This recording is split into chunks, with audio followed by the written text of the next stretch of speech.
მოგესალმებით, მეგობრებო, როგორ ხართ? კომენტარებში თუ შეიძლება დამიწერეთ რა თუ ისმის ჩემი ხმა, ნორმალურად თუ გესმით, თუ არის ხარისხიანი.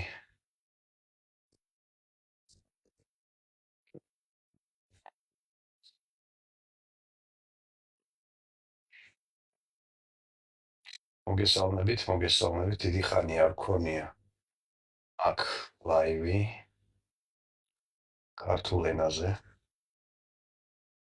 აჰა, ისმის გადასარევი. თუ შეიძლება 0-დან 10-მდე, სადაც 0 ყველაზე ცუდად ყოფნა და 10 ყველაზე კარგად ყოფნა, ხო? თქვენი მდგომარეობა რო შეაფასოთ აი ამ მომენტისთვის და ესე 0-დან 10-მდე მითხრათ კომენტარებში როგორ ხართ. რამდენად არის თქვენი შინაგანი მდგომარეობა, ასე ვთქვათ, მედგარი, სტაბილური, პოზიტიური, რესურსული და ასე შემდეგ.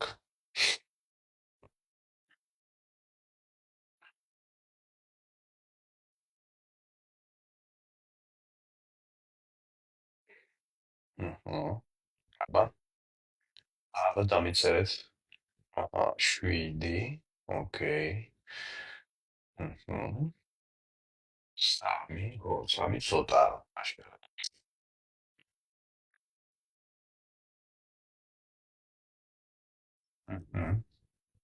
სტეგები. ბოდიში. გაციებული ვარ, გრიპი მაქვს და მაგრამ მომბეზდა ეს უსაქმურობა და გადავწყვიტე. მაინც გავაკეთო ლაივი და არ გადავდო. და ეხლა იმ შემთხვევაში თუ პირველად ვხედავთ, ხო, მე ვარ ვახოჯაფარიძე, ფსიქოლოგი, ფსიქოთერაპევტი, კოუჩი, კოუჩინგის საავტორო მიმართულების ამქმნელი, ასე ვთქვათ, რომელიც ქართულენოვან სივრცეშიც არის უკვე წარმოდგენილი, არა მარტო რუსულენოვან სივრცეში და სხვაგან. შესაბამისად, რას ვაკეთებთ? იმისთვის, რომ ჩვენი ურთიერთობა იყოს ზედმიწევნით პროდუქტიული თქვენთვის, არა მხოლოდ თეორიული, არამედ პრაქტიკული, პირველი რაც უნდა გავაკეთოთ, უნდა ავადგინოთ შინაგანი რესურსული მდგომარეობა. რა არის რესურსული მდგომარეობა? რესურსული მდგომარეობა არის ისეთი მდგომარეობა, როდესაც ჩვენი გონება მუშაობს ნორმალურად. ალბათ გსმენიათ ესეთი საინტერესო ტერმინი ცალტვინა. საიდან გაჩნდა ეს ტერმინი ზოგადად? როდესაც ადამიანი განიცდის შოკს, სტრესს, ცუდად არის მოკლედ, ხო? ტვინის ერთი ნახევარსფერო ძალიან ინტენსიურად მუშაობს და მეორე ნახევარსფერო შენელებულად მუშაობს. აქედან გამოთქმა ცალტვინო ცალტვინი მუშაობს. ხო და ამ მდგომარეობაში სწორი გადაწყვეტილებების მიღება და ადეკვატურად ქცევა არის ცოტა რთული. ხო და ყოველთვის, როდესაც საკუთარ თავზე ვმუშაობთ, ან სულ საკუთარ თავში რაღაცა ვიკვლიოთ, ან მიზნებზე დავფიქრდეთ, ნებისმიერი რამ, რაც უკავშირდება, ასე ვთქვათ, თქვენ შინაგან სამყაროზე ზეგავლენას, იმისთვის, რომ შექმნათ რაღაცა გარე შედეგიანობა და ცვლილებები, ხო? ნებისმიერ შემთხვევაში, ძალიან სასარგებლო იქნება, რომ აღვადგინოთ რესურსული მდგომარეობა, ანუ ტვინის ორივე ნახევარსფეროს სტაბილური, ნორმალური ფუნქციონირება. ამ შემთხვევაში, როდესაც თავს გრძნობთ კარგად, ხდებით უფრო ჭკვიანები, ადეკვატურები, ნიჭიერები, სწორ გადაწყვეტილებებს ღებულობთ, ენერგიაც გვიჩნდება და ასე შემდეგ. ხო, სანამ გადავალთ უშუალოდ ჩვენს დღევანდელ თემაზე. ჩვენი დღევანდელი თემა, როგორ დავიცვათ თავი გარე ნეგატიური ზემოქმედებისგან და ზეწოლისგან ამ შემთხვევაში. ხო და სანამ უშუალოდ თემაზე გადავალთ, მოით გავაკეთოთ, შეიძლება ნაცნობია თქვენთვის ეს სავარჯიშო თუ დიდი ხანია ჩემთან ხართ და ჩემ ლაივებში მოდიხართ ხოლმე სტუმრად. თუ არა და ვისწავლოთ ეს სავარჯიშო, რომელიც მოგცემთ საშუალებას გონება მომართოთ გაცილებით უფრო კარგად, ხო? როდესაც მისთვის აღარ წარმოადგენს, ასე ვთქვათ, რაღაცა დატვირთვას, აზროვნება, რაღაცის გახსენება და ასე შემდეგ. საერთოდ ეს სავარჯიშო, რომელსაც ახლა გავაკეთებთ, არის ფსიქოლოგიური დატვირთვის მოხსნის ფანტასტიკური საშუალება. იმ შემთხვევაში, თუ დიდი ხანია დაგრუზულად ცხოვრობთ, ხო? არ ვიყენებ ხოლმე სპეციალურ ტერმინოლოგიას, რომ ვიყო მაქსიმალურად გასაგები ყველასთვის, ხო? თუ დიდი ხანია ესე მძიმედ ხართ, მაშინ გირჩევთ, რომ ეს სავარჯიშო, რომელსაც გავაკეთებთ ეხლა, გააკეთოთ სადღაც თვე-თვენახევარი, აი საღამოს დაძინებასთან ახლოს. და ცოტა ხანში შეამჩნევთ, აი კვირიდან კვირამდე, სულ უფრო და უფრო სიმსუბუქე წამოვა, ენერგიულობა წამოვა, ესე ვთქვათ, კონცენტრაციის უნარი აღდგება, რაღაც საქმეების ბოლომდე მიყვანის უნარი აღდგება და ასე შემდეგ. სავარჯიშო როგორია? პირველი რაც გვჭირდება, ეს არის ჩვენი ტვინის მუშაობის ტალღების შენელება. ჩვენ ტვინს აქვს სხვადასხვა სიჩქარეები. ყველაზე ინტენსიური არის გამა რიტმი. გამა რიტმი ეს არის როგორი სტრესი, იცით, და სტრესიც არის, შოკია. როდესაც ადამიანს აწამებენ მაგალითად, ან როდესაც შენ შვილს მიუშვირო ვიღაცამ იარაღის ლულა, ჯვარი წერია ყველას. აა, აი უკიდურესი სტრესი ეს არის გამა რიტმი, როდესაც ტვინი ძალიან სწრაფ ტემპში მუშაობს და ეძებს გადაწყვეტილებას და არ იცის რა ქნას. აა, აი ამ მდგომარეობებში ტრავმატიზაცია როგორც წესი ყველაზე ძლიერია. და არსებობს უკიდურესად აი საპირისპირო შენელებული მოქმედება, ანუ დელტა რიტმი, რომელშიც მიმდინარეობს ორგანიზმის და ფსიქიკის ნორმალური ფუნქციონირების აღდგენა. ესე იგი, თვით აღდგენის რეჟიმია, რომელშიც ბუნებრივად შევდივართ, როდესაც მძინავს რამე ღრმა ძին. აა როგორც თანამედროვე მეცნიერებამ გამოარკვია, არა ამისთვის აუცილებელი, რომ მაინც და მაინც ღრმა ძილით დავიძინოთ, იმისთვის, რომ დელტა რიტმის, ასე ვთქვათ, სიხშირეები შევქმნათ, შევანელოთ ჩვენი ტვინი, ესე სასარგებლო რეჟიმში შევიყვანოთ. ამისთვის საკმარისია სხეულის გარკვეული ადგილების სტიმულირება. ეს ის არ არის, რასაც თქვენ ახლა იფიქრეთ, სულ სხვა ადგილებია სხეულის, კერძოდ, ეს არის ხელის გულები, ეს არის ასე ვთქვათ, აი მხრიდან იდაყვამდე, აი ეს გარეთ. და ეს არის ცხვირიდან ყურებამდე. შეგიძლიათ შეარჩიოთ ნებისმიერი მოძრაობა თქვენთვის კომფორტული, გნებავთ ხელის გულები გაუსვათ ერთმანეთს, გნებავთ აი ეს მოძრაობა გააკეთოთ, გნებავთ სახეზე, მაგრამ სახეზე ხარ რამდენად არის ყოველთვის ჰიგიენური შეხება, ну, სათულოა. და მამისად, პირდაპირ ახლა ვაკეთებთ ან ესე, ან ესე, ხო? ამავე დროს, აი ამ მოძრაობას სულ აკეთებთ, არ ვაჩერებთ. ამავე დროს დავუხუჭებთ თვალი და მოდი წარმოვიდგინოთ, რომ მოსეირნოთ ზღვის პირას. ეს შეიძლება იყოს პლაჟი, შეიძლება იყოს სანაპირო, შეიძლება უბრალოდ რაღაცა ლამაზი ადგილი ზღვის პირას. ხო და მოდი დავითვალოთ 20 ნაბიჯი. ეხლა მე დავითვლი და თქვენს გააკეთებ დამოუკიდებლად თუ გააკეთებ, თქვენ დაითვალეთ, იმიტომ რომ აქ არის მნიშვნელოვანი, რომ ხმა ისმოდეს. ხმა უნდა გესმოდეს ყურში. აბა დავიწყე. თვალები დახუჭული გვაქვს. 1, 2, 3, 4, 5, 6, 7, 8, 9, 10, 11, 12, 13, 14, 15, 16, 17, 18, 19, 20. ვაგრძელებთ ხელის მოძრაობას.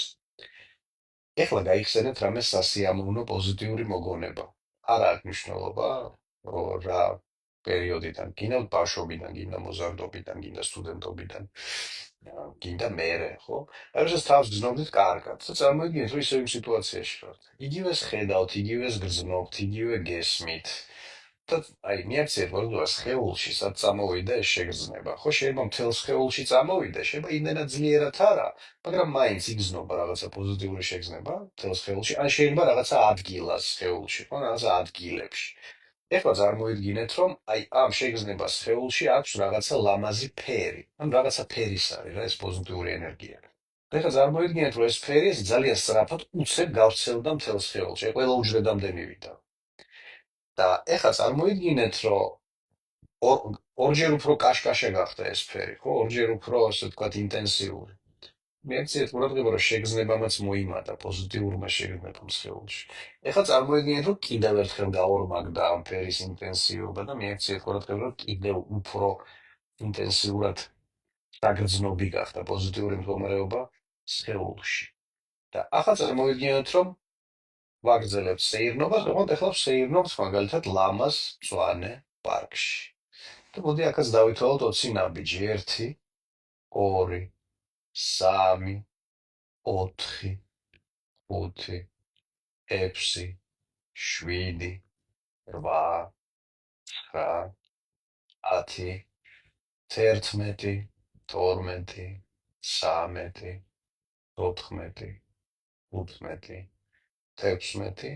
17, 18, 19, 20. ხელის მოძრაობა გავაჩეროთ, გავაკეთოთ ღრმა ჩასუნთქვა, გამოვუშვათ აერი, გაახილეთ თვალი, მიაქციეთ ყურადღება, რამდენად იგრძენით თავი უფრო მსუბუქად, პოზიტიურად, ლაითად, შემამოდუნებულად. და მომწერეთ შეიძლება კომენტარებში ორი ციფრი. პირველი, აი ამ სავარჯიშომდე რამდენად კარგად გრძნობდით თავს და ამ სავარჯიშომდე, ამ სავარჯიშოს შემდეგ რამდენად კარგად იგრძენით თავი. და კიდევ ერთხელ გავიმეორებ, რომ თუ სტაბილურად ხართ სტრესში, ან გამოიარეთ რაღაცა ცუდი თავგადასავლები, მოკლედ და გრძნობთ, რომ ხართ დაძაბული და გრუზული, ასე რომ გათიშული გაქვთ ყველანაირი გრძნობა შიგნით, უგრძნობი გახდით სტრესისგან, ხო? აი, ამ სავარჯიშოს კეთება რომ დაიწყოთ ყოველ საღამო ძილის წინ, ну, კვირაში 4-ჯერ, 5-ჯერ მაინც გაძინებასთან ახლოს სადმე, ქვეშ თვენახევარში, ასე ვთქვათ, თქვენი შინაგანი რესურსულობა აღდგება. ეხლა მოდი უშუალოდ ვისაუბროთ იმაზე, თუ როგორ აღუდგეთ აი ნეგატივს, რომელიც ტოტალურად, ასე ვთქვათ, ჩვენზე მოდის გარემოდან. იმიტომ რომ გლობალურად არის მსოფლიოში ისეთ სიტუაცია, რომ საბეჭდილება არის მსოფლიო გარე გაოფიციალურად, იმიტომ რომ ისე კარგად, როგორც დაახლოებით 5-10 წლის წინ ცხოვრობდა კაცობრიობა, ასე კარგად ცივილიზაციის არსებობის დროს არ უცხოვრია არასდროს და ასეთივე ინტენსიური სურვილი, რომ ეს კომფორტი გაენადგურებინა, რაც მაშინ ქონდა, ხო? ხო და შესაბამისად, ასე ვთქვათ, შიფერ დაცურებულების მოსავალი მთელ მსოფლიოში საკმაოდ სერიოზულია. ხო და როგორ გადავრჩეთ ამ სიტუაციაში? როდესაც, ну, აი ესეთი ფსიქოლოგიური ამინდია გარშემო, ხო? აა რას გულისხმობს გადავრჩეთ? ანუ შევინარჩუნოთ ფსიქიკის ნორმალური მუშაობა. არა მარტო გონების, არამედ ტვინის, თავის ტვინის, ხო თვითონ ორგანოსი მარტივად რო ვთქვათ. რატო ამის გაკეთება მნიშვნელოვანი? იმიტომ რომ მხოლოდ ადეკვატურობის შენარჩუნებით რჩები კავშირში ჭეშმარიტებასთან და არ ვარდები, ასე ვთქვათ, თერაპიულ ილუზიებში. მეორე, ადეკვატური გადაწყვეტილებების მიღების უნარს ინარჩუნებ. ამ გადაწყვეტილებების ცხოვრებაში დასატარებლად საკმარისი ენერგია გაქვს და ამის გაკეთების უნარიც გაქვს, ანუ ქცევაც შეგიძლია, მოქმედებაც შეგიძლია, კომუნიკაციის თავი გაქვს ადეკვატურის და ასე შემდეგ და ასე შემდეგ. ანუ იმისთვის, რომ შევინარჩუნოთ ადეკვატურობა, იმისთვის, რომ გადავწყვიტოთ ორი ამოცანა. პირველი გადარჩენის, მეორე, ასე ვთქვათ, კომფორტის, ხო? იმიტომ რომ ორივე ამოცანა დგას ჩვენს წინ აქტუალურად. ერთი უნდა გადავრჩეთ და როდესაც მოდის რაღაცა კრიზისული სიტუაციები, როდესაც მოდის რაღაცა სირთულეები, ძალიან კარგია რომ შინაგანად ჩვენში მობილიზდეს ჩვენი ის მხარე, რომელსაც აქვს უნარი, ასე ვთქვათ, გადაწყვიტოს პრობლემები, პასუხისმგებლობას აიღოს სიტუაციაზე, ასე ვთქვათ, გახდეს მიზანდასახული, გახდეს მოქნილი, რომ პრობლემები გადაწყვიტოს ერთი სიტყვით, ხო? იმიტომ რომ თუ ვერა, მაშინ ბავშვურ პოზიციაში ვარდები. და არა აქვს მნიშვნელობა მშობლის როლზე ვის ეძებ, ხო? შენს რეალურ მშობელს, მეგობარს, მთავრობას, მამაზესიერს, კიდე რაღაცას, ანუ დამოუკიდებლობას, ასე ვთქვათ, დამოუკიდებლობის დელეგირებას აკეთებს რაღაც და შენ კარგავა. მეორე ვარიანტი არის იქ სადაც არ არის პრობლემა, რომ ძალით არ შევიქმნათ, ხო? ამისთვის გვჭირდება სხვა უნარი, ამისთვის გვჭირდება უნარი, რომ აბსოლუტურად კომფორტულ სიტუაციაში შევინარჩუნოთ, ასე ვთქვათ, შემოქმედებითობა, მიზანდასახულობა, საზრის წარმოშობის უნარი და ასე შემდეგ, ხო? იმიტომ ძალიან ხშირად მესმის ხოლმე, რომ აი, როგორ შეიძლება ადამიანმა უპრობლემოდ იცხოვროს, ხო? პრობლემა სულ უნდა ქონდეს. რატო უნდა ქონდეს პრობლემა ჩემამდე არ დაეს. ამას ძირითადად იძახიან იმ შემთხვევაში, როდესაც ადამიანებს არ აქვთ აბსოლუტურ კომფორტში, ასე ვთქვათ, პროდუქტიულად ცხოვრების გაგრძელების უნარი. ანუ ეს უნარები, ეს სკილები უბრალოდ არ აქვს ამ ხალხს და ამიტომ მგონია რომ სულ მათ ცხოვრებაში სულ პრობლემა უნდა იყოს, სულ ომი, სულ ჭიდაობა, სულ დავიდარება. აი როგორც კი ქრება, ასე ვთქვათ, კრიზისი, აი სადღაც შიგნით ტვინში ეფხანებათ, რომ ასე ვთქვათ, როგორ შევქმნათ, ან ვიპოვოთ შემდეგი პრობლემა და ნუ აღარ მოგვასვენეს მოკლედ რა, ნუ თუ დიმპიტაურია. 58 წელია უყურებ ამ ცხენების ცირკს, აღარ შემილია. სად მიდის კაცობრიობა? ნუ ნახოთ. იმედია ფინალში ნახავთ. ხო და როგორ შევინარჩუნოთ ადეკვატურობა და ფსიქიკური ჯანმრთელობა აი ამ საინტერესო პირობებში. პირველი რაც უნდა გავიგოთ, ჩვენი ფსიქიკა, ჩვენი გზნობათა ორგანოები და ჩვენი შემეცნებითი აპარატი ისეა მოწყობილი, რომ ჩვენ ბოლომდე ვერასდროს ვერ ჩავწვდებით, როგორ არის გარე რეალობა მოწყობილი. ხო? ნუ ამდენი მეცნიერება არსებობს და მაინც ვერ აღწერეთ ბოლომდე, ასე ვთქვათ, გარე სამყარო, არა გვაქვს ისეთი სავსე აღწერა. თან ეს გარე სამყარო სულ მუდმივად იცვლება კიდე, ევოლუციონირებს, რაღაცეები ხდება მასში და აი როგორც კი ვიღაცამ დაიჯერა, რომ აი ეხლა ზუსტად ვიცი როგორ არის საქმეები თურმე ამ ქვეყანაზე, მაშინ მეორე დილიდან იცვლება ხოლმე ის და თურმე აღმოჩნდება ხოლმე, რომ აი ის აღწერა, ის რუკა, რომელიც შენ შეადგინე, ნუ აღარაა რელევანტური. და თანამედროვე სამყაროში ეს ხდება ძალიან სწრაფად და ხშირად. როდესაც მთელი შენი სოფხედველობის სისტემა შეიძლება ერთ დღეში ჩამოინგრეს საერთოდ, ხო? და რაღაცა იმედგაცრუებები დაგემართოს ძალიან სერიოზული იმასთან მიმართებაში, რაც ადრე უპირობო ღირებულებად მიგაჩნდა. მეორე მომენტი, რაც უნდა გავიგოთ, ეს არის ის, რომ შინაგანი სამყაროც ბოლომდე შეუცნობელია. რატო? იმიტომ რომ ჩვენი გზნობათა ორგანოების მეშვეობით, ჩვენი მეტყველების აპარატით, ჩვენი შემეცნებითი ინსტრუმენტებით შეუძლებელია შინაგანი სამყაროს ბოლომდე ამომწურავად შეცნობა. და ეხლა წარმოიდგინეთ, ჩვენ ვართ გაჩხერილი, აი როგორც ბოქსის გრუშა, ორ შეუცნობელ რაღაცას შორის. ხო? და ცდილობ იპოვო დასაყრდენი, ეძებ შინაგანად, გეგონება იპოვე ცოტა ხანში, თურმე ეს შინაგანი დასაყრდენი მარმარილოსი კი არა, საპნისგან ყოფილა და ნუ დადნა. გარე სამყაროში იპოვე ვიღაცაში ეს დასაყრდენი, აღმოჩნდა რომ ჯარში აქვთ ოფიცრებს ისეთი გამოთქმა, ჯარისკაც რაც არ უნდა აკოცო, ყველგან საჯდომი გამოდის. ხო და ნუ აი გარშემოს დაახლოებით ესეთ სიტუაცია გვხდება. შესაბამისად, ესეთ პირობებში ერთადერთი გადარჩენის მექანიზმი ადეკვატური, რაც არის ჩვენ ხელში, ეს არის ისეთი ინტერფეისის შექმნა, ისეთი წარმოდგენის შექმნა, ვასწავლოთ ჩვენს ფსიქიკას აი ამ ორ შეუცნობელ ფაქტორს შორის იფუნქციონიროს რაღაცნაირად. აა ამისთვის ბუკვალური აზროვნება და ბუკვალური აღწერები აბსოლუტურად არ არის გამოსადეგი. ამისთვის ჩვენ გვჭირდება სიმბოლური წარმოდგენები. აა მოდი შეგვიძლია დავარქვათ ზღაპრული წარმოდგენები, ხო? აბსტრაქტული წარმოდგენები.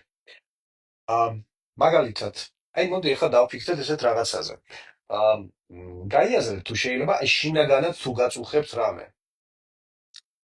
არ აქვს მნიშვნელობა, თან რამდენად გაქვთ ეს გარკვეული. შეიძლება ეს იყოს შიში, შფოთი, ბრაზი, აა დეპრესიული მდგომარეობა, სიღარიბის შეგრძნება, უძულურების შეგრძნება, რაღაცა მოძალებული აგრესია, არ აქვს მნიშვნელობა. აი ნებისმიერი მომენტი, რაც შინაგანად გაწუხებთ. ხო? აი მოდი წარმოვიდგინოთ ეს რაღაცა, იმ შემთხვევაშიც კი თუ სახელს ვერ არქმევთ, ესეც შეიძლება იყოს. აა აი ესეთ პირობებში წარმოიდგინეთ, რომ ეს რაღაცას გავს. თუ შეიძლება ჩატში რომ დავწეროთ რა, აი რას გავს. შეიძლება რაღაცა ფიგურა, რაღაცა პერსონაჟია, რაღაცა არსება, კიდე რაღაცა, ხო? აბსტრაქტულია, კონკრეტულია, სიმბოლურია. აბა მიაქციეთ ყურადღება. აი მაგალითად ეხლა მე რომ დავფიქრდე ჩემ გაციებაზე, ჩემს გრიბზე, რას გავს, დაფქულ შუშას, ხო, ჩემს წარმოდგენებში. აი თქვენ შემთხვევაში, ხო? ის შინაგანი ნეგატივი, რას შეგიძლია შეადაროთ, რას გავს? აბა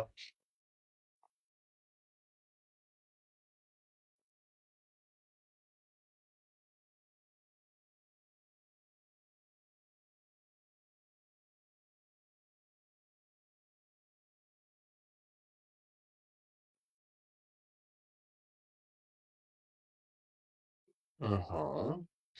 აჰა, ოთხკუთხედი შავი ყუთი, კომენტარებს ვკითხულობ. აა, ბრაზი ტირეს ღარბი. ოკეი. აბა სხვებმაც.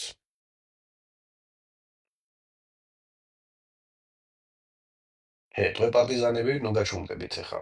დააგვირდით, აი შინაგანი მომენტი, რომელიც რატომღაც არ გაკმაყოფილებთ, იმ შემთხვევაშიც კი თუ ასე თქვათ, ვერ აღწერთ, აი არ ვიცი რა არის. მაგრამ ხვდები რომ რაღაცა ნუ არ არის ის როგორც უნდა იყოს რა. აჰა. ოკეი, ოკეი, ოკეი, ოკეი. ეხლა რას ვაკეთებთ? ეხლა წარმოიდგინეთ, უბრალოდ თვითონ სავარჯიშო გავაკეთოთ, როგორ უშველოთ საკუთარ თავს, აი ამ შინაგანი ნეგატივის დაძლევაში. იმიტომ რომ სანამ გარე ნეგატივამდე მივალთ, ციხესიმაგრე შიგნიდან ყდებაო, ხო გაგიგიათ? შინაგანად თუ გაქვს ეს ნეგატივი დაგროვილი, გარედან ზემოქმედებისთვის ძალიან მოწყვლადი ხარ, ძალიან კარაქიანი პური ხდები ყველანაირი რჯულის მანიპულატორისთვის. შესაბამისად, პირველი, რაც უნდა მოვიყვანოთ ნორმაში, შინაგანი მთლიანობა აღვადგინოთ. როგორ ვაკეთებთ ამას? მე კაცში ცოტა ესე ვიწროთ დავიჭერ ხელებს, მაგრამ თქვენ თავისუფლად გაშალეთ, ხა წარმოიდგინეთ, რომ ორი თებში გიჭირავთ ხელში რა ეს. აი, მარჯვენა ხელი, მარცხენა ხელი, ხო? და აი ერთ-ერთ ხელზე, გინდა მარჯვენა, გინდა მარცხენა, წარმოიდგინეთ, რომ მოთავსდა აი ეს შინაგანი ნეგატივი. რასაც არ უნდა გავდეს იქ. შავი ყუთია თუ პითონია თუ აა ზაპოროჟეცის სტრილოა, არა აქვს მნიშვნელობა. აი, რაც არის, როგორც არის, წარმოიდგინეთ, რომ ერთ ხელზე მოთავსდა. და მეორე ხელზე წარმოიდგინეთ, რომ გაჩნდა ამის საპირისპირო პოზიტიური რაღაც. ნუ მოიგონებთ. აი, ძალით ნუ შექმნით ამას, თვითონ გაჩნდეს. ნახეთ, აბა ეს პოზიტიური რაღაცა რას გავს? აი, მაგალითად, გრიპი ხო, რომელიც დაფქულ შუშას გავს, უმასე მქონდა წარმოდგენილი. აი, ახლა როდესაც ვფიქრობ რაღაცა პოზიტიურზე, რატომღაც აი მეორე ხელზე წარმოვიდა ესეთი აა ფუტკრებიანი სკა და ეს თაბლის სუნიც კი ვიგზენი. ძალიან სასიამოვნოა. თვითონ გაჩნდეს ეს პოზიტიური საპირისპირო ფაქტორი. ანუ ერთ ხელზე ნეგატიურია, ნეგატიური შინაგანი მომენტი, პრობლემა, მეორეზე პოზიტიური. ეხლა რას ვაკეთებთ? უყურე ცოტა ხანში გთხოვთ, რომ თვალი დახუჭოთ და ყურადღება ამოიტანოთ, აი თავს ზემოთ, ხო? დაახლოებით 10-15 სანტიმეტრის სიმაღლეზე. აი სადღაც აქ გააჩეროთ ყურადღება. აი მოდი, ორი ხელი გვიჭირავს, ერთ მხარეს ნეგატივია, მეორე მხარეს პოზიტივია, დავხუჭეთ თვალი და ავიტანეთ ყურადღება იქ, აი ზემოთ. ცოტა ხანია ესე გავჩერდეთ, ყურადღება იქ წავიღეთ და მიაქციეთ ყურადღება ამ დროს თქვენი შინაგანი მდგომარეობა როგორ იწყებს ნელ-ნელა ცვლილებას. ხანდახან ძალიან სწრაფად ხდება, ხანდახან თანდათანობით ხდება. ეგზნობს, რომ ეს ნეგატიური შეგრძნებები ნელ-ნელა ხდება უფრო სუსტი. აი ეგონება გეშვება სხეულში რაღაცა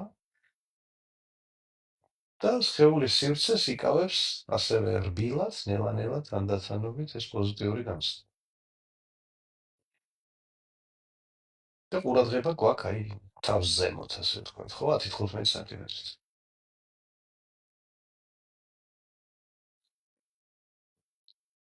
და აი ასე გავჩერდეთ, სანამ არ ვიგრძნობთ, რომ ნეგატიური მდგომარეობა მთლიანად გაქრა.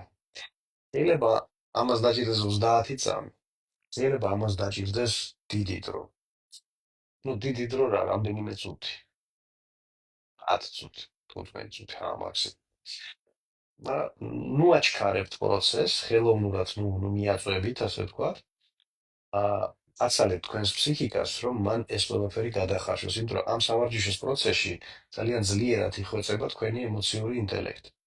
თქვენი ფსიქიკა არა მარტო ნეგატივისგან თავისუფლდება, არამედ სწავლობს იმ გზებს, მეთოდებს და სტრატეგიებს, როგორ გაუმკლავდეს შემდეგ ამ ტიპის ნეგატივებს ყოველგვარი სამარჯიშოების გარეშე. ოღონდ ცოტა დრო უნდა დაუთმოთ ამას. ესე იგი, პირველი ნაბიჯი იმისთვის, რომ ნაკლებად მოწყვლადი გავხდეთ გარე მარაზმის მიმართ, ეს არის, ასე ვთქვათ, შიდა მარაზმის უტილიზაცია. დავიმახსოვრეთ ხო, როგორ კეთდება. თუ ყველაფერი ნათელია და გასაგებია, პლუს ნიშანი დავსვათ კომენტარებში, თუ ამ სავარჯიშოსთან დაკავშირებით რამე შეკითხვა გაგიჩნდათ, მაშინ შეკითხვა დაწერეთ. რომ მივხვდეთ, რომ ყველაფერი გასაგებია, ყველაფერი ასე ვთქვათ, დალაგდა გონებაში, თავთავის ადგილას და შეგვიძლია გადავიდეთ გარე ნეგატივთან მუშაობის მეთოდებს.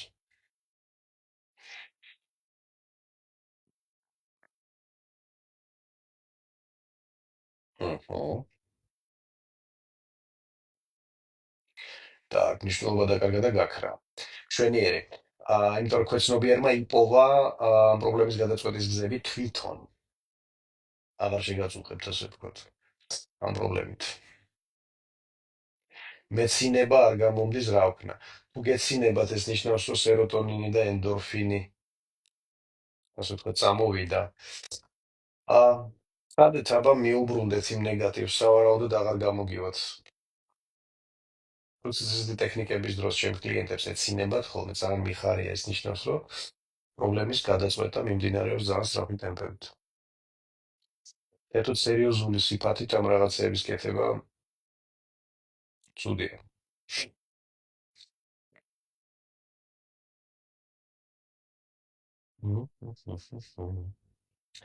აჰა. ოკეი. ესე იგი ყველაფერი გასაგებია, ასე თუ ისე შეკითხვები არ გვაქვს. აჰა, თლად არ გაქრამ სუბუქად გრძნო. კი ბატონო, ხვალ შეგიძლიათ მიუბრუნდეთ კიდევ ერთხელ გააკეთოთ, სხვათა შორის, შეიძლება აღმოაჩინოთ, რომ აი ხვალ რომ მიუბრუნდებით, აღარ არის. ღამის განმავლობაში ფსიქიკამ გააგრძელა ამაზე მუშაობა და გადაამუშავა. თუ იქნა კიდევ ერთხელ გავაკეთოთ ეს სავარჯიშო. ძალიან მარტივია. რამდენიმე წუთი უნდა სულ. და თქნარება და ცნებები. გადასარევი თქნარება რა არის? როდესაც რაღაცეები მთავრდება. აი უყურეთ, კომპიუტერში ძალიან ბევრ ფანჯარას რო ხსნიდით, ხო გახსოვთ, რომ მე ნელდებოდა ხოლმე. ფსიქიკაშიც მასეა, ბევრი დაუმთავრებელი პროცესი როდესაა გაშვებული, ასე ვთქვათ, გონება ნელდება, ტორმუზდებით. ამისად, ესეთი სავარჯიშოების კეთების დროს, აი ეს არასაჭირო ფანჯრები იხურება და ამას მოსდევს ხოლმე მთქნარება, რაღაცა უსარგებლო პროცესები დასრულდა და ენერგია გამოთავისუფლდა. ამიტომ ეს არის კარგი. ოკეი. მაშინ მოდი გადავიდეთ გარე ნეგატივთან ჭიდაობაზე. გარე ნეგატივიც ჩვენზე მოქმედებს, ასე ვთქვათ, ისევ და ისევ ჩვენი გონების და ნერვული სისტემის გავლით, ხო? პირველი ეს არის, ასე ვთქვათ, ჩვენთვის ის ნეგატივი, რომელსაც ვაცნობიერებთ, მოკლედ, ხო? რაღაცა ადამიანები, სიტუაციები, რაღაცა კონკრეტული პრობლემები და მოვლენები და ვიცით, რომ აი ეს არის პრობლემა, ეს მაწუხებს, ამაზე მეშლება ნერვები, ეს მგრუზავს და ასე შემდეგ და ასე შემდეგ და ასე შემდეგ. მეორე მომენტი ეს არის გაუცნობიერებელი ნეგატივი, ხო, რომელიც შეიძლება იყოს ასე ვთქვათ საერთო ფონი. გაცნობიერებული ნეგატივი ჩვენზე მოქმედებს ჩვენი აზროვნების გავლით, თუნდაც გაუცნობიერებელი. იმიტომ რომ ვიღაცა რო შემოდის შენთან რაღაცა კომუნიკაციაში, სიტყვიერში თუ არა სიტყვიერში, ამ დროს შენი ფსიქიკა იძულებულია, რომ ამაზე რაღაცა რეაქცია გქონდეს. იმ შემთხვევაშიც კი, თუ შენ გონია, რომ რეაქცია არ გაქვს, შენ ქვეცნობიერს მაინც აქვს ეს რეაქცია, ხო? და საბოლოო ჯამში, ასე ვთქვათ, ეს ემოციური დაძაბულობა გროვდება. გაუცნობიერებელი შემთხვევაში ეს არის ეგრეთ წოდებული ფსიქიკური გადადების კანონი. ხო, აი, ძალიან პირობითად, რომ ვთქვათ, ჰაერწვეთოვანი გზით ნეგატივის გადადება იმ შემთხვევაში, თუ ნუ აი ძალიან ბევრია. რას ვაკეთებთ ერთ შემთხვევაშიც და მეორე შემთხვევაშიც? ალგორითმი არის აბსოლუტურად იგივე. თუ ეს არის, ასე ვთქვათ, აი ეს ფონური ნეგატივი, ხო? პირველი სავარჯიშო გახსოვთ, რომელი გავაკეთეთ? გასეირნება და პოზიტიური მოგონება. ჩანაწერი დარჩება ვიდეოს და შეგიძლიათ ნახოთ. აი ეს სავარჯიშო თუ სიტუაციურად გრძნობთ თავს დასტრესირებად, ეს სავარჯიშო თუ 5 წუთი მონახეთ დრო და გათავისუფლდით ამისგან რა. რომ ასე ვთქვათ, ზედმეტი დატვირთვა არ შექმნათ საკუთარ ფსიქიკაზე. აა რატო? იმიტომ რომ ნებისმიერი აი ესეთი დატვირთვა, ამ დატვირთვას მიაქვს შენი ფსიქიკური რესურსის რაღაცა ნაწილი, ხო? როგორც კომპიუტერზე ხცე დისკზე, თუმცა მახსოვრობა რომ აღარ რჩება, მე როგორც კომპიუტერიც ვერ მუშაობს წესიერი. ანალოგიურად, ასე ვთქვათ, ჩვენი ფსიქიკის ამბავში. ჩვენი ცნობიერი ყურადღება, ხო, აი ერთდროულად აკონტროლებს, ну, სადღაც 5-დან 9 ობიექტამდე შეუძლია იდეაში. შეეძლო. ეხლა ალბათ უფრო ნაკლები. ქვეცნობიერი ყურადღება ძალიან ბევრი ობიექტის კონტროლი შეუძლია ერთდროულად, მაგრამ აქაც არის რაღაცა ზღვარი, ხო? ხო და აი ეს ფონური საერთო ნეგატივი იწვევს ზუსტად აი ამ ქვეცნობიერი ყურადღების გადატვირთვას. ქვეცნობიერი ყურადღების გადატვირთვა ნიშნავს იმას, რომ ჩვენ აღარ გვჩება შინაგანი რესურსი, ასე ვთქვათ, რომ ვიყოთ კონცენტრირებულები ჩვენს მიზნებზე. იმიტომ რომ ჩვენ ვაღწევთ იმ მიზნებს, რომლებზეც არის კონცენტრირებული ჩვენი ქვეცნობიერი ყურადღება. ანუ ჩვენ ორი ყურადღება გვაქვს რეალურად. ერთი არის ცნობიერი ყურადღება, ეხლა ვიცი, რას უყურებ, რას უსმენ, სად არის ჩემი ყურადღება, აი ეხლა ამ სეკუნდში. მეორე ყურადღება არის ქვეცნობიერი ყურადღება, რომელიც შეიძლება სულ სხვა რაღაცისკენ იყოს ეხლა მიმართული. აა ნორმალური მდგომარეობა ეს არის ისეთი მდგომარეობა, როდესაც შენი ქვეცნობიერი ყურადღება არის მიმართული შენი საზრისებისკენ, შენი პრიორიტეტებისკენ, შენი მიზნებისკენ, შენი ღირებულებებისკენ და ასე შემდეგ. ანუ შეთვის მნიშვნელოვან რაღაცეებზე.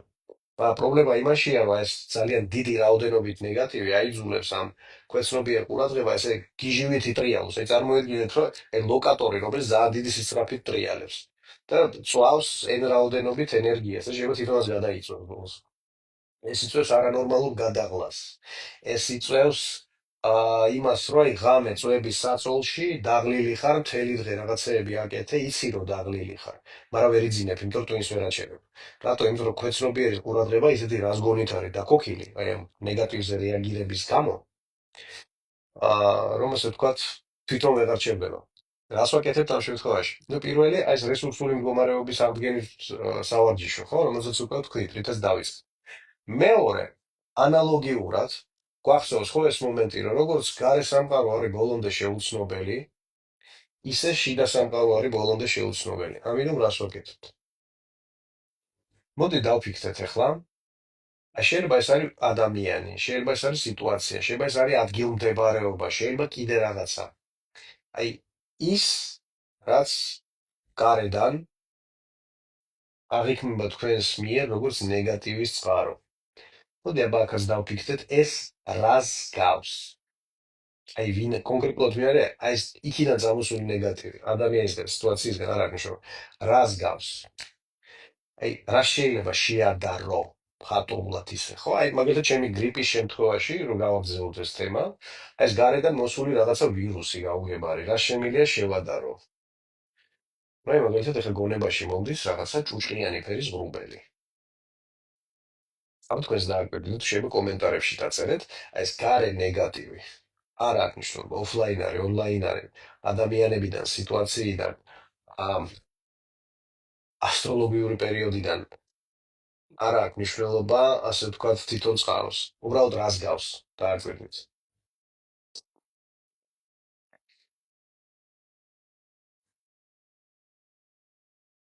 აბა გამიზიარეთ შეიძლება.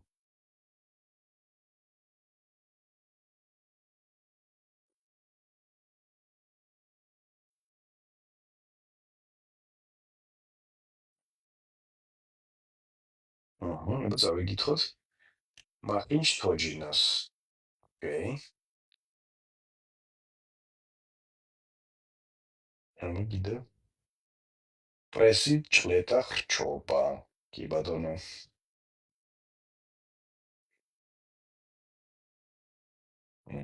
აბა კიდევ. უჩხულს. ოკეი.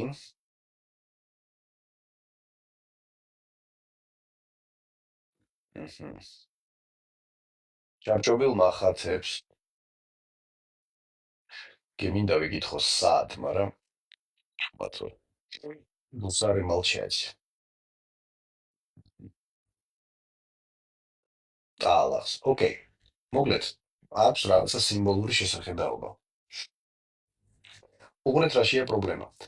გარე წნეხი, გარე ნეგატივის ნაკადი აა აპკოლებს ჩვენს შემოქმედებითობას იმ შემთხვევაში თუ არის სტრესული. როდესაც ჩვენი შემოქმედებითობა დაბლა იწევს, ჩვენი მოქნილობა, ასე ვთქვათ, ხდება უფრო სუსტი და დროზე ვერ ვასწრებთ გადაწყვეტილების მიღებას, რეაგირებას, მოქმედებას და ასე შემდეგ. თანამედროვე სამყაროში გადარჩენა და წარმატება დამოკიდებულია არა მარტო ჭკუაზე, არამედ სისწრაფეზეც. აღარ არის საკმარისი რომ იყო გამძლე და ჭკვიანი. სწრაფიც უნდა იყო ამ სიჩქარეებში. შესაბამისად, ჩვენი ამოცანა აღვადგინოთ შინაგანი შემოქმედებითობის მდგომარეობა, რომ აა ჩვენმა გონებამ აი ამ გამოწვევებზე ეფექტური სტრატეგიები გამოიმუშაოს უფრო დიდი სიჩქარით, ვიდრე ეს გარე სამყარო ფუნქციონირებს. ანუ სამყაროზე სწრაფად უნდა ხდებოდეს შემოქმედებითობის მუშაობა და არა უბრალოდ აზრების რახარუხის. და ეს შეგვიძლია ძალიან კომფორტულად გავაკეთოთ. ანუ შენი შემოქმედებითობა თუ თავის სიჩქარეში უსწრებს სამყაროში ცვლილებების სიჩქარეს, მაშინ არა მარტო ადაპტირებული ხარ, არამედ გამარჯვებული და წარმატებული. როგორ ვაკეთებთ ამას, ხო? ანუ გვაქვს აი ეს გარედან მოსული ნეგატივის რაღაცა გამოსახულება. ისევ დავიკავოთ აი ესე ხელები, როგორც წინა სამარჯიშოში გავაკეთეთ ეს და ერთ ხელზე წარმოვიდგინეთ, რომ განთავსდა აი ეს გარედან მოსული ნეგატივი. მეორე ხელზე წარმოიდგინეთ, რომ ჩნდება ამის დაპირისპირო პოზიტივი. თვითონ გაჩნდეს. თქვენ ნუ გამოიგონეთ ძალით. აი ნახეთ რა გაჩნდება. აი ისე ჩემ მაგალითს რო დაუბრუნდეთ, ეს თუ არის რაღაცა ჯუჭყიანი ღრუბელი, აქ ხედავ რატომაც ესეთ ლამას ბახში ფანტანს. ეს ზაფხულში ფანტანები რო ურახუნებს ხოლმე და წისაფრთხილის ის რო ეფექტი. აი დაახლოებით ეგეთ რაღაცას ხედავ. ანუ ერთ ხელზე გარე ნეგატივი, მეორე ხელზე გარე პოზიტივი. რომ ეს თვითონ გაჩნდა. რატო ვაძლევს საშუალებას, რომ თვითონ გაჩნდეს, რომ შემოქმედებითობა ჩაირთოს ჩვენი. ეხლა ასევე წავიღეთ ეხლა მთელი ყურადღება, აი აქ ზემოთ წერტილში, აი 10-15 სანტიმეტრით ზემოთ, თავს ზემოთ და დავხუჭეთ თვალი. და დააკვირდით, როგორ შეიცვლება სხეულში აი ამ გარე ნეგატივზე რეაქცია, ნელ-ნელა შესუსტება და მის ადგილს დაიკავებს პოზიტიური რეაქცია. რომ აქაც მიდის ძალიან დიდი ტემპებით ჩვენი შემოქმედებითობის, უნარიანობის გადასწავლება და განახლება.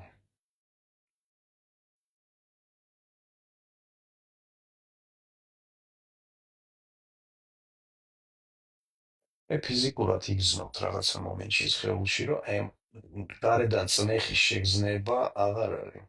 კი ფიქრობთ ამაზე, მაგრამ სხეული აღარ რეაგირებს.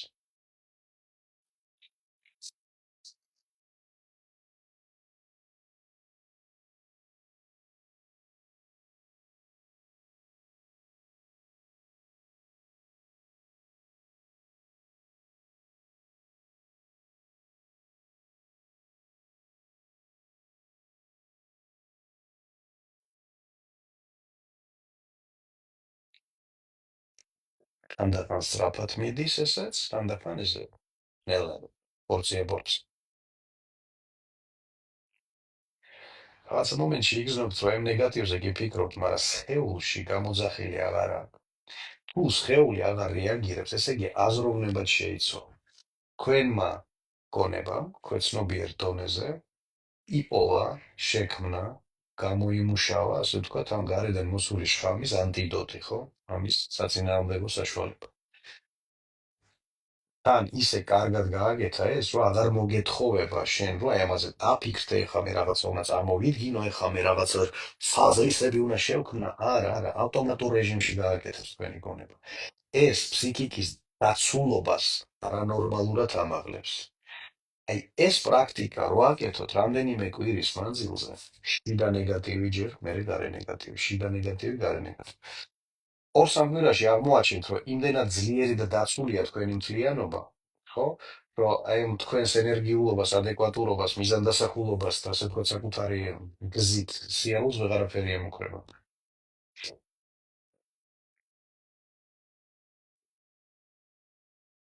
აი, რამდენჯერაც უნდა მოხდეს, თუ რეაქცია გააკეთეთ, გააკეთეთ.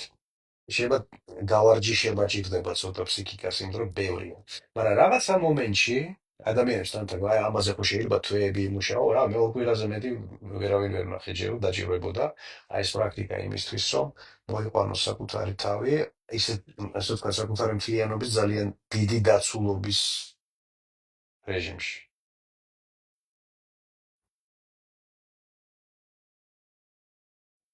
და კიდევ ერთი მაჩვენებელი არის სხეულში რეაქციის შეცვლა. სხეულში. იგივეზე ვფიქრობ, წარმოვიდგენ, ყველაფერი, ვიცი რომ ეს არის ხიხია და ფინთი, მაგრამ სხეულში ეს ნეგატიური ნეიროქიმიური რეაქცია აღარ მაქვს. დაცულობა არის ზუსტად ეგ. როდესაც სხეული აღარ მოქმედებს, იმიტომ რომ ნებისმიერი მანიპულაცია, ნებისმიერი დარკვმა გარედან, ხო? ურახუნებს მათ შორის twins პერიფერიულ ნერვულ სისტემას და სხეულს. იმისთვის რომ twin-მა გამოყოს მისთვის დამთრგუნველი ნეიროქიმიური კოქტეილი, რის შემდეგაც, ნუ, ხდები ძალიან ადვილად ყურზე წასასმელი რამ, ხო? ხო და შესაბამისად ეს მარტივი ერთ შეხედვის პრაქტიკა მოგიტან ძალიან დიდ სიგეთეს.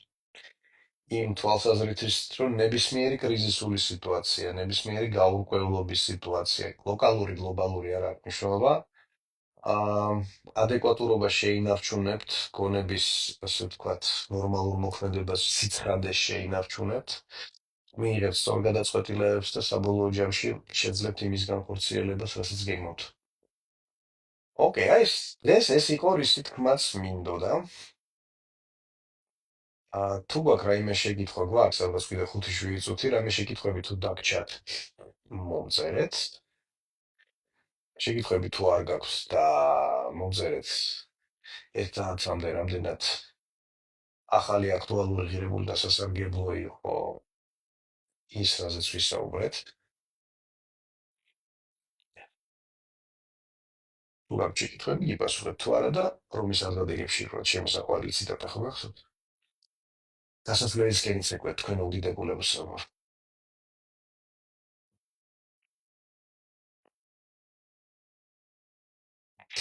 აი მოდი 1 წუთი დაველოდოთ შეკითხვებს, ხო?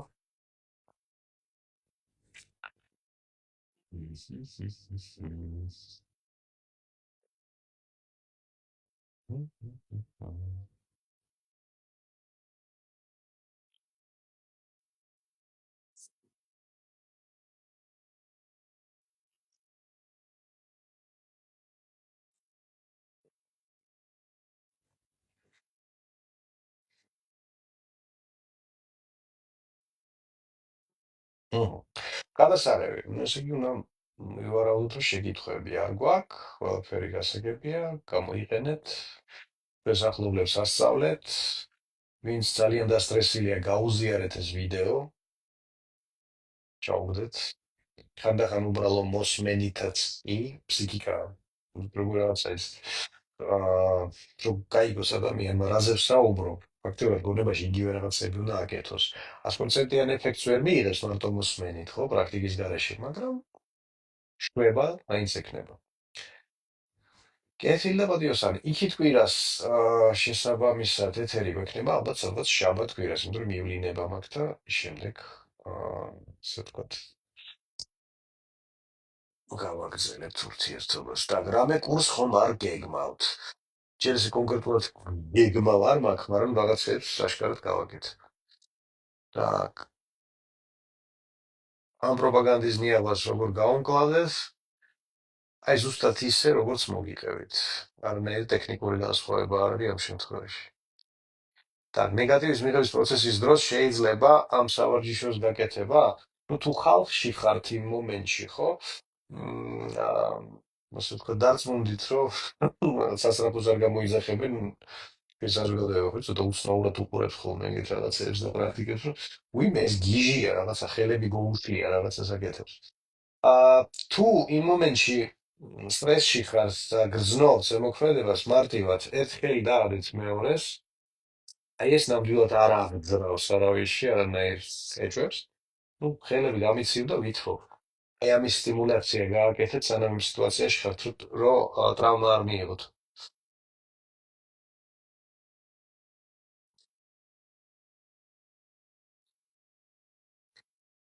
Так.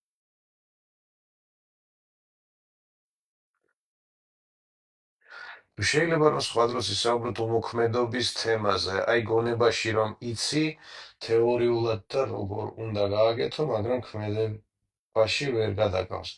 კი ბატონო? Mhm. მარათონი გვინდა. მარათონებს ვიზავ სავარაუდოდ წლის დასაწყისში. ეხლა დრო არ მაქვს, იმიტომ რომ კოუჩინგის კურსი ყავს მისაყვანი ბოლომდე. მოდარ მე ვნახოთ. ოკეი, კაი. გაუფრთხილდით საკუთარ თავს, გამოიყენეთ ეს საوارჯიშოები, პრაქტიკები, ტექნიკები იმისთვის, რომ ასე ვთქვათ, საკუთარი თავი შეინარჩუნოთ და მომავალ შეხვედრამდე. კარგად.